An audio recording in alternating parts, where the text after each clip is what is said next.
Today is January 29th. Welcome to Big Book Daily. My name is Rob. I am an alcoholic. It is a thrill, honor, and joy to be here with you today as we journey through the Big Book of Alcoholics Anonymous and the 12 Steps and 12 Traditions. Yesterday we wrapped up working with others and started making our way into chapter 8, Two Wives. So today we're going to be reading pages 105 through 110. And we also wrapped up step 4 in the 12 and 12. So now we're journeying through step 5. We'll be reading pages 55 and 56 today. So with all that said, let's get right to the big book. So if you remember, you can kind of hear the heartbreak in the wives' testimony as they're dealing with alcoholics. So we're on the bottom of page 105, and we'll get right to it. There was never financial security. Positions were always in jeopardy or gone. An armored car could not have brought the pay envelopes home. The checking account melted like snow in June. Sometimes there were other women. How heartbreaking was this discovery? How cruel to be told that they understood our men as we did not. The bill collectors, the sheriffs, the angry tax drivers, the policemen, the bums, the pals, and even the ladies they sometimes brought home. Our husbands thought that we were inhospitable. Joy killer, nag, wet blanket, that's what they said. Next day they would be themselves again, and we would forgive and try to forget. We have tried to hold the love of our children for their father. We have told small tots that father was sick, which was much nearer to the truth than we realized. They struck the children, kicked out door panels, smashed treasured crockery, and ripped the keys out of pianos. In the midst of such pandemonium, they may have rushed out threatening to live with the other woman forever. In desperation, we've even gotten tight ourselves.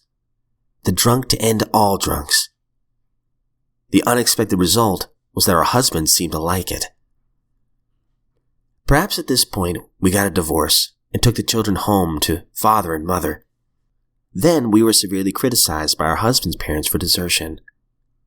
Usually we did not leave. We stayed on and on. We finally sought employment ourselves as destitution faced us and our families.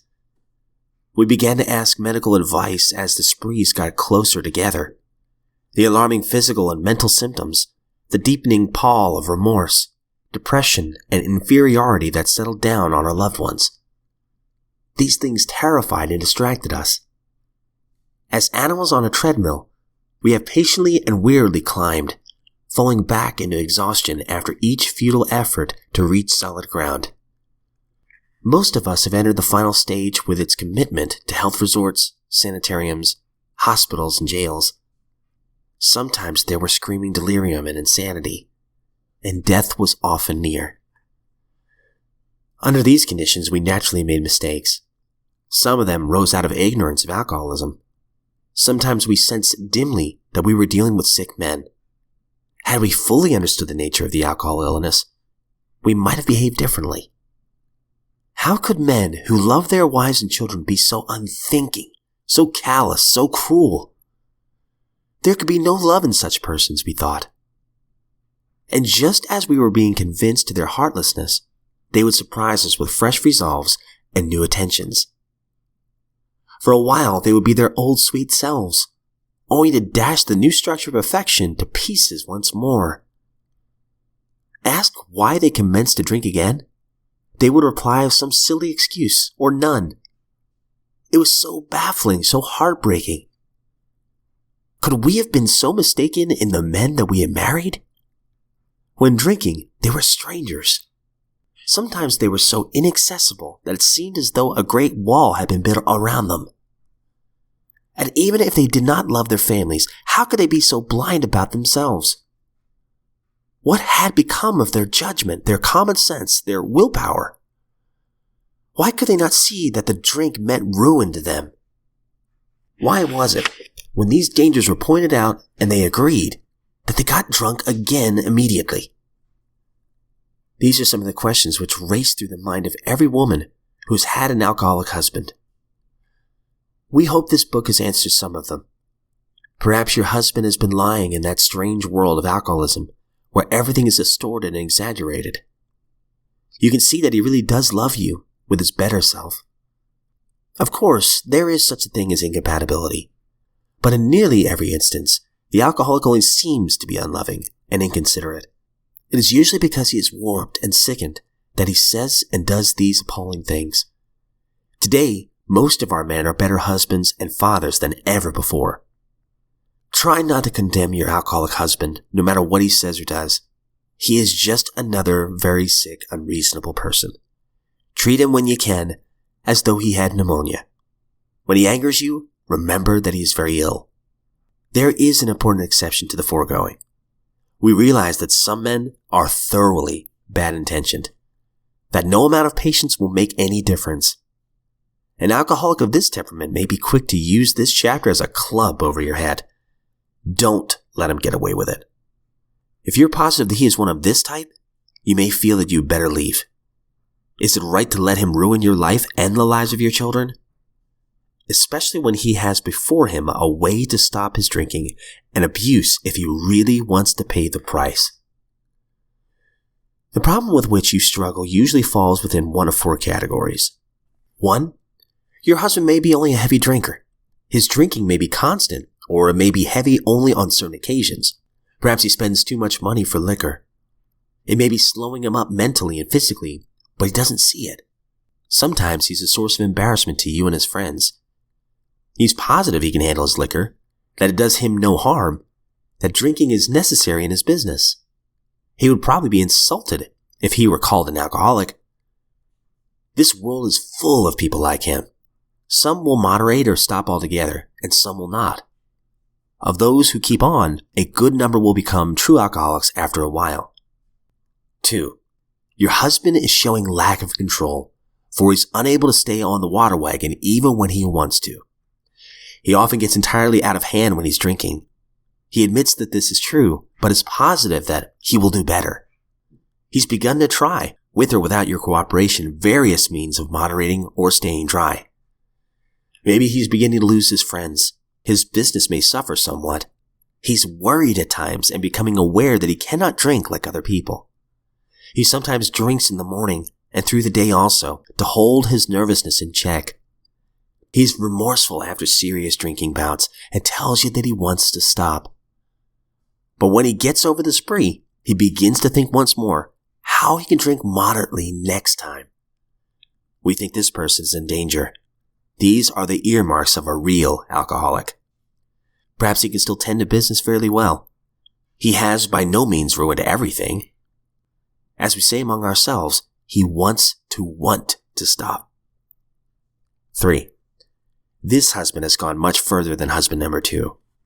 Though once like number 2, he became worse. His friends have slipped away.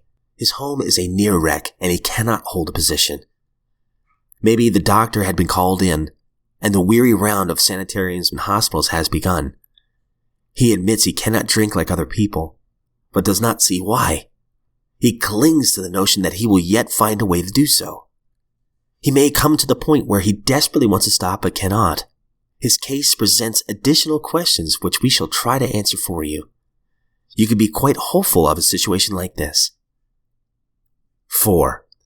You may have a husband whom you completely despair. He's been placed in one institution after another. He's violent or appears definitely insane when drunk. Sometimes he drinks on the way home from the hospital. Perhaps he has had delirium tremens. Doctors may shake their heads and advise you to have him committed. Maybe you have already been obliged to put him away. This picture may not be as dark as it looks. Many of our husbands were just as far gone, yet they got well. All right, some pretty interesting examples there and descriptions of 4 types of drinkers. That's all we'll read in the Big Book today. We'll come back to that in just a second. All right, now we're on Step 5, page 55 of the 12 and 12. Step 5. Admit it to God, to ourselves, and to another human being the exact nature of our wrongs. All of AA's 12 steps ask us to go contrary to our natural desires. They all deflate our egos. When it comes to ego deflation, few steps are harder to take than 5, but scarcely any step is more necessary to long-time sobriety and peace of mind than this one. AA experience has taught us that we cannot live alone with our pressing problems and the character defects which cause or aggravate them.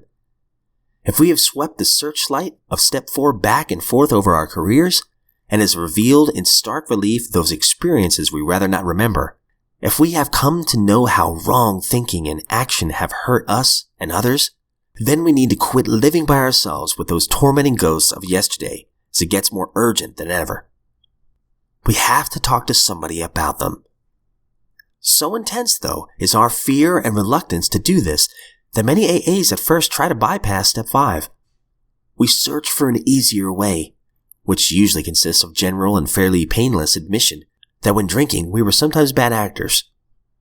Then, for good measure, we add dramatic descriptions of that part of our drinking behavior which our friends probably knew about already. But of the things that really bother and burn us, we said nothing. Certain distressing or humiliating memories we tell ourselves ought not to be shared with anyone. These will remain our secret. Not a soul must ever know. We hope that they'll go to the grave with us. All right, we will stop there, guys. So while it's fresh, as I've said before, I remember my first 5th step, and it was really tough to make that step because I was afraid that if I admitted everything, that my confided friend would abandon me when he heard this, or that he would never look at me the same. And the people pleaser in me, I didn't want to tell him all that. I was embarrassed, ashamed. And I let those fears almost prevent me from doing step 5. But I remember driving over to my friend's house, thinking about it, and I was getting ready for this step. And praying to the God of my understanding. And I remembered reading the big book, and I remembered the line, half measures avail us nothing. I can't half-heartedly do this step if I really want to be sober. I had literally tried everything I could think of to stop drinking before, but nothing seemed to work. So when I started doing these 12 steps, I knew I want to take my time, and I want to do it as right as I know how to do it. And I just remember that line. So I didn't tell him just the, 99%. I tried to remember that 1% that was especially embarrassing, and just to say that too. And again, like I said before, he nodded his head all the while I was telling my testimony. He kind of explained the root problems of all the reasons I did the things I did. Things I could not say. He told me some of his story, and then gave me a hug. We prayed together. We talked about some solutions, and it was over. And all this fear and everything went away. I specifically remember the way I felt when I drove back home.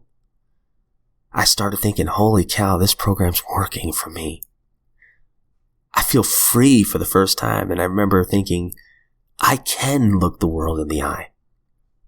I think that was the first tangible feeling that this program of action was working for me. All right, guys, and going back to the big book real quick, there's a couple of things that stood out to me big time. I mean, talk about a heartbreaking chapter, of all the pain that alcoholics have caused their wives and children. I mean, on 106, it says, we tried to hold the love of our children for their father. We have told small tots that father was sick, which is much nearer to the truth than we realized. They struck the children, kicked out door panels, smashed treasure crockery, ripped the keys out of pianos. It's absolutely heartbreaking, the destruction that alcoholism can cause. And I'm so thankful that just on page 108, just a page over, it says, there is an important exception to the foregoing. We realize that some men are thoroughly bad-intentioned, that no amount of patience will make any difference. An alcoholic of this temperament may be quick to use this chapter as a club over your head. Don't let him get away with it. If you are positive he is one of this type, you may feel that you had better leave. Is it right to let him ruin your life and the lives of your children? If you are in a dangerous situation, you gotta get out of there. You have got to get out of there for the sake of your safety and your children's safety. And I'm so thankful that they put this in this big book, even back then. Get out of that dangerous situation. Truly, It is a miracle to be sober. And I'm so grateful to the God of my understanding that I'm sober today. And I'm so grateful that you decided to join me in this lifeboat of recovery as we journey through these 2 books. I hope you all have a great day and looking forward to seeing you back here tomorrow.